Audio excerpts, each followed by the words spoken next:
ফাইন্যান্সে যারা কাজ করেন, স্পেশালি আমার যারা স্টুডেন্টস, তারা বলেন যে স্পেশালি যারা অ্যাকাউন্টস ফাইন্যান্সে কাজ করেন এক্সেলটা ভালোভাবে জানতে হয়। সো আজকে যারা ফ্রেশার আমার মেন্টরশিপে যারা আছেন বা রেগুলার যারা আমি হেল্প করি আপনাদের সাথে, তাদেরকে একদম এবিসিডি অফ ভ্যাট যেমনি শেখানোর চেষ্টা করছি, এবিসিডি অফ ট্যাক্সেশন, অ্যাকাউন্টিং, তেমনি ভাবে আমি এক্সেলের উপরে একদম বেসিক টিপস দিয়ে শুরু করতে চাই। এবং সেগুলো অনেক ধরনের ফাংশন এক্সেলে আছে, আপনার V lookup, H lookup, advance লেভেলে অনেক কাজ আছে, বাট একদম বেসিক সাম থেকে শুরু করতে চাই। সেটি করার আগে কয়েকটা সিম্পল জিনিস দেখাতে চাই। যখন আপনি একটা এক্সেলের কোনো কাজ করতে যাবেন, তখন বেসিক্যালি তিনটা পার্ট থাকে একটা এক্সেলে। সেই পার্টগুলো কি, লেটসে আপনি যখন ইকুয়াল টু দিয়ে সাম লিখেন, যোগ করতে চান, ব্র্যাকেট ক্লোজ করলে যখন আপনার এইটা খেয়াল করবেন, this is the first equal to, তারপর সাম। এই সামটাকে বলা হয় ফাংশন। এই সামের জায়গায় আপনি অটো সাম হতে পারে, ইফ ফাংশন হতে পারে, lookup, V lookup, H lookup, এই জিনিসগুলো ফাংশন বলা হয়। তাহলে ইকুয়াল টু ফাংশন ব্র্যাকেট দিয়ে যে কথাটা, এটাকে সিনট্যাক্স বলা হয় আর ইন জেনারেল, বাট এটাকে আর্গুমেন্ট বলা হয়। আর্গুমেন্টের ভিতরে একাধিক আর্গুমেন্ট থাকতে পারে। এই টোটাল সেটকে বলা হয় আর্গুমেন্ট। তার ভিতরে প্রথমগুলো হচ্ছে ম্যান্ডেটরি আর্গুমেন্ট, আর এই থার্ড ব্র্যাকেট দিয়ে যেটা থাকে এটাকে বলা হয় অপশনাল আর্গুমেন্ট।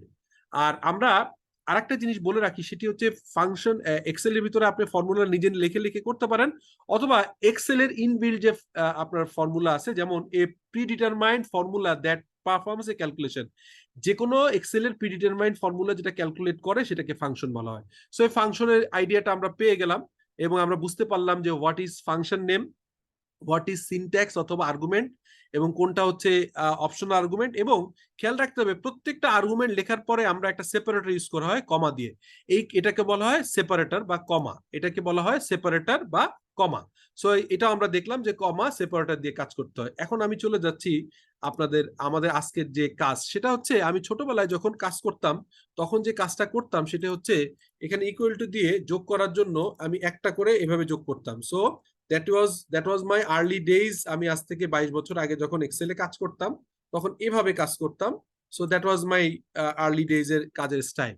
বাট এটা করলে সবচেয়ে বড় সমস্যা হচ্ছে যে যদি কোনো একটা আপনার কলাম ডিলিট হয়ে যায়, তাহলে কিন্তু এই রেফারেন্স ভ্যালু শো করে, অর্থাৎ তখন কিন্তু আপনার যোগটা প্রপারলি দেখায় না। সো কিভাবে যোগ করবেন, একদম বেসিক হচ্ছে আগের মতোই সাম লিখেন। সাম লিখবেন, এই যে ব্র্যাকেট দিলেন, ব্র্যাকেট দেওয়ার পরেই আপনাকে হচ্ছে যে এই যে রেঞ্জ আছে, হ্যাঁ, এই যে নাম্বার, তো নাম্বার আপনি এই রেঞ্জটাকে সিলেক্ট করে দিলেন, এটাকে এন্টার দিলেই হয়ে যাবে, ব্র্যাকেট না ক্লোজ করলেও চলবে। সো এইখানে আপনার যোগ চলে আসলো। এখন এইটা কি কি সুবিধা? সুবিধা হচ্ছে আমরা ওই সময় যোগ করার সময় পরের কলামগুলোকে এইভাবে টানি, এটি না টেনেও কিন্তু আমরা সিম্পল, এখানে দেখবেন ছোট্ট একটা পিন আছে, এটাকে ক্লিক করলে অটো সব যোগ হয়ে যাবে। সো এই কাজটাকেও আপনি হেল্প করবার জন্য কিন্তু বড় একটা আপনাকে হেল্প করবে এই এক্সেল টুলগুলো। বাট খেয়াল রাখতে হবে অনেক সময় যদি এইটাকে, আবার প্রবলেম হচ্ছে যে যদি আমি এগুলো ডিলিট করে দিই, লেটসে যদি আপনি এখানে এই একইভাবে অটো সামটা যদি আপনি করেন, লেটসে লেটসে আপনি অটো সাম করলেন, করার পরে আপনার ভিতরে একটা কলাম চলে আসলো কোনো কারণে নতুন, তখন কিন্তু আর এটিটা টেনে কাজ হয় না, তখন কিন্তু আপনাকে এভাবে টেনে কাজ করতে হবে। অর্থাৎ আপনি রিলেটিভ ডেটা, অর্থাৎ পরপর যদি এরকম অ্যাবসলিউট রিলেটিভ ডাটা থাকে, তাহলে এই যোগটা এভাবে টানলে হয়। আদারওয়াইজ যদি ভিতরে কোনো যদি আপনার ইয়ে থাকে, আপনার গ্যাপ থাকে, যেমন এখানে কলাম ছিল, তখন কিন্তু এইটা আর কাজ করে না, এইভাবে কাজ করে না। তখন যেটা করতে হয়, তখন হচ্ছে এটাকে টেনে যোগ করতে হবে ম্যানুয়ালি। সো এটা একটা আমরা জানতে পারলাম। এরপরে আরেকটা জিনিস জানতে চাই, সেটি হচ্ছে যে আমরা লেটসে এই রাকিবের পরে আমি একটা নতুন করে একটা রো ইনসার্ট করি। আমার এখন কাজ হবে, আমি যোগগুলো এরকম রো ওয়াইজও টানবো, কলাম ওয়াইজও টানবো। সেটা করতে গেলে আমাকে যেটা করতে হবে, একটা ফর্মুলা আছে, অল্টার ইকুয়াল টু ফর্মুলা।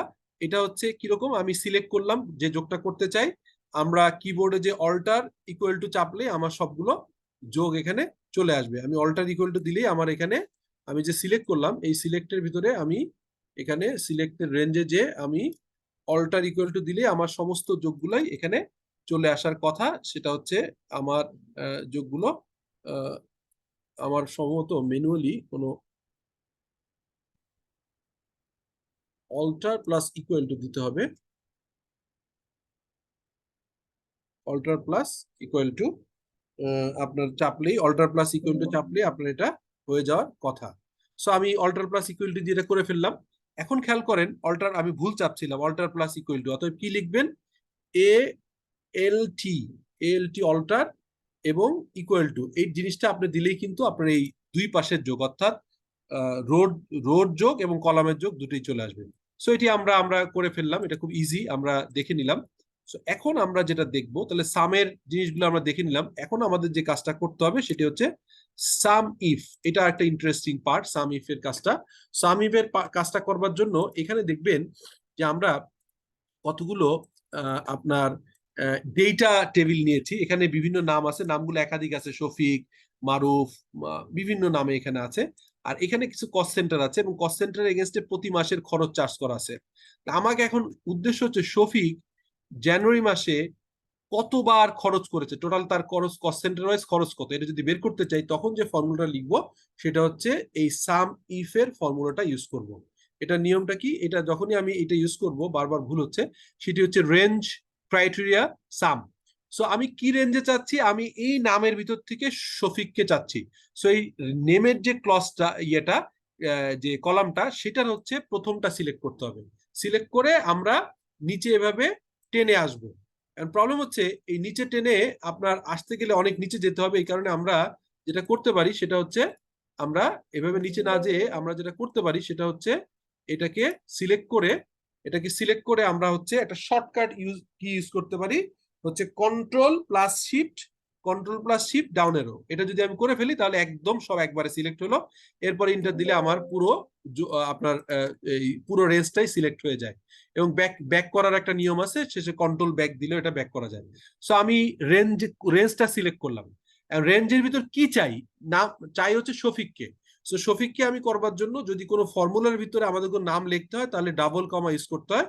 আমি শফিক লিখলাম, শফিক লিখে আমি ডাবল কমা ক্লোজ করলাম, তারপরে আবারও সেই সেপারেটর কমা দিলাম। দেওয়ার পর চাই কি জানুয়ারি মাসের ভিতরে কত টাকা সে খরচ করেছে। সো এটা আবার সিলেক্ট করলাম, সিমিলারলি সিলেক্ট করে সিমিলারলি আবার কন্ট্রোল শিফট ডাউন স্পেস দিলাম, এন্টার দিলাম, আমার টোটাল খরচটা চলে আসলো। তাহলে আমি কি দেখতে পেলাম যে শফিক, এখানে আমি যদি লিখি যে শফিক শফিক হচ্ছে টোটাল তার আপনার শফিক হচ্ছে জানুয়ারি মাসে টোটাল খরচ করেছে হচ্ছে 6,001 টাকা। এখন এখানে আমি শফিকের জায়গায় যদি লেটসে ফর্মুলায় যদি আমি এখানে লিখে দিই, লেটসে নিচে নাম আছে হারুন, লেটসে আমি হারুন লিখে দিলাম, হারুন, তাহলে হারুনের চলে আসবে। তখন আপনি এই যে হারুনের ফিগারটা চলে আসলো। সো এইভাবে আমরা কিন্তু সাম ইফ দিয়ে আপনার এই টোটাল যোগটা ইজিলি বের করতে পারি। সো এরপরে সাম ইফস, তারপরে ডেটা ভ্যালিডেশন, এই জিনিসগুলো আমরা পরের ক্লাসে করব। আশা করি ছোট্ট ভিডিওটা আপনাদের অনেক কাজে লেগেছে। যদি আপনার ভালো লেগে থাকে তাহলে রেগুলার ফলো করেন। থ্যাংক ইউ, আসসালামু আলাইকুম।